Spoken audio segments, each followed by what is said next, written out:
Chavez Khan son of Khurshid Khan.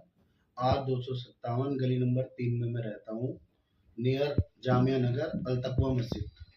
मैं 2018 में मेरा एक केस में नाम आया था, जिसमें कि ये बताया गया था कि शावेज इस झगड़े में मौजूद था। मैंने उसमें मेरे घर पे पुलिस आनी शुरू हो गई, बहुत काफ़ी पुलिस आई। उसके बाद उस केस में मुझे पीओ कर दिया गया। उसके बाद मैं कोर्ट में जाके चैलेंज करता हूँ कि इसमें मेरा कोई लेना देना नहीं है। उसमें मेरे जो वकील होते हैं वो हैं विनोद शर्मा, जो आज के डेट में कोर्ट में मौजूदा प्रेसिडेंट है साकेत कोर्ट में। सेशन में मेरी बेल लगती है, भगवान सिंह इसमें आईओ थे।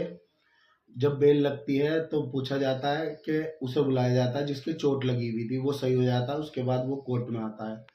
तो जज साहब उससे पूछते हैं कि ये वो शावेद हैं क्या?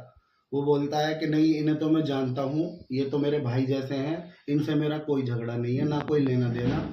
उसके बाद जज साहब जो है उसके बयान टाइप करा लेते हैं सेशन कोर्ट में, और मुझे बेल दे दी जाती है पीओ में। और उसके बाद जो है वो जज साहब बयान उसके टाइप करा के मुझे बेल दे देते हैं कि जब ये वो शावेज नहीं है।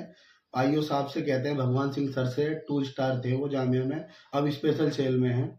उनसे बोलते हैं कि इसे वेरीफाई कराओ। उसके बाद में वो मेरी ज़मानत मंजूर कर लेते हैं, मुझे एंटीसिपेटरी बेल दे देते हैं। उसके बाद मैं थाने जाके वेरीफाई कराता हूँ। उस केस में वो कहते हैं कि जब भी तेरी ज़रूरत पड़ेगी हम तुझे बुला लेंगे। मैं अपने घर आ जाता हूँ।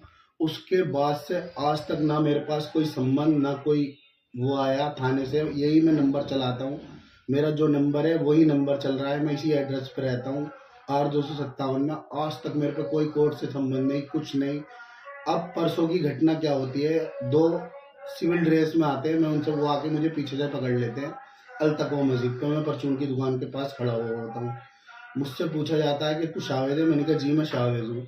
क्योंकि मैं रोशन पीओ है तू, मैं तुझे उठाने आया हूँ। मैं कहता हूँ सर उसमें मैं ऑन बेल हूँ, मेरे पास ऑर्डर है, मैं ऑर्डर मंगा रहा हूँ, अभी आपको दिखाता हूँ।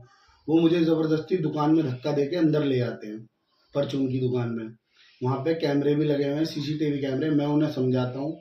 आईओ साहब भगवान सिंह सर को मैं फ़ोन करता हूँ। वो बोलते हैं कि ये उसमें ऑन बेल है, वो जो जो इसमें विक्टिम था वो मना कर चुका है, ये वो शावेज नहीं है। वो कहते हैं नहीं नहीं नहीं नहीं, तुझे जाना पड़ेगा। मैंने कहा सर सुनो तो सही, मैं ऑर्डर मंगा रहा हूँ, बेल ऑर्डर मंगा रहा हूँ। मेरी विनोद शर्मा सर ने बेल कराई थी, मैं पीओ नहीं हूँ इसमें। तो वो इतनी ही देर में स्टाफ और बुला लेते हैं और मेरे साथ अंदर दुकान में लगे हैं। मैं उन्हें जूस वूस भी पिलवाता हूँ दुकान पे से। मैंने, सर आप मेरी बात तो सुनिए। अब मीडिया पे ये जो चलाया जा रहा है कि ये आरोपी है, मेरी 2 बेटी है, 6 महीने पहले मेरी बेटी हुई है, उसी एड्रेस पे रहता हूँ मैं। सब इंक्वायरी करा ली जाए, मैं इसमें कोई पियो नहीं हूँ। ये सब झूठे आरोप है मेरे पे।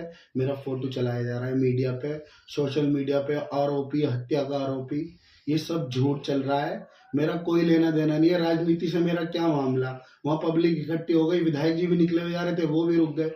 और अगर आपको डाउट है तो आप कोर्ट में जाके विनोद शर्मा से एक बार, जो पर्सिडेंट है मौजूदा, वो बताएंगे कि बयान टाइप हुए या नहीं है। इसमें भगवान सिंह सर आई हुए हैं, उनसे पूछताछ की जाए कि हाँ जी मुझे निकाला। उसके बाद मेरे पे ना कोई चार्जशीट दाखिल हुई, ना उसके बाद मेरे पे कोई संबंध आए। मैं सिर्फ इतना कहना चाहता हूँ बड़े अफसरों से, दिल्ली के कमिश्नर साहब से, कि इसमें इंक्वायरी कराएं। मैं इसमें पीओ नहीं हूँ, उसके बाद में पीओ के बाद मैं ऑन बेल हूँ। मेरे पे कोई नोटिस नहीं, कोई संबंध नहीं, एक भी संबंध नहीं आया। मैंने इसमें बेल ले चुका हूँ। ये सब झूठे आरोप है।